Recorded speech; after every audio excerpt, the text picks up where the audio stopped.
kasama po natin ang first runner-up ng Binibining Sexy 2024 from Barangay Siksikan. Ayan. Ano po yung paghahanda nyo ngayong taon? And first time nyo po sumali dito? Lahat talaga ng rehearsal tinaatinan ko, lahat tinuturo sa amin.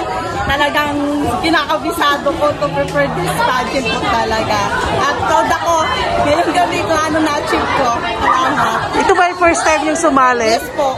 Yan na po yung pakiramdam na first time yung sumali sa pageant. Sobrang promise. Sobrang nakakababat proud ko sa'yo na kahit tinakabahan, hatatawan. Wow! Ano po yung mga hindi nyo makakalimutan masayang moment sa pageant po na to? Sa mga kasama ko na with 14 candidates kami, yun po ang sobrang mamimiss ko. Lahat ng araw-araw namin pagre-rehearse, lahat ng araw-araw na namin magkakasama mag-activity, at mga kain namin na hindi kinakaya ang only rice ng restaurant, yun po, mamimiss ko silang lahat. Baka may gusto po kayong pasalamatan, lahat po ng tumulong sa inyo. Pinapasalamatan ko po yung kapitan namin, si Kapitan Balbino Parangue. Salamat po sa support, sa pamilya ko, sa mga anak ko, sa asawa ko, sa mga kapatid ko, sa mga hipag ko, at lahat ng clients and friends na sumusuporta sa akin. Thank you.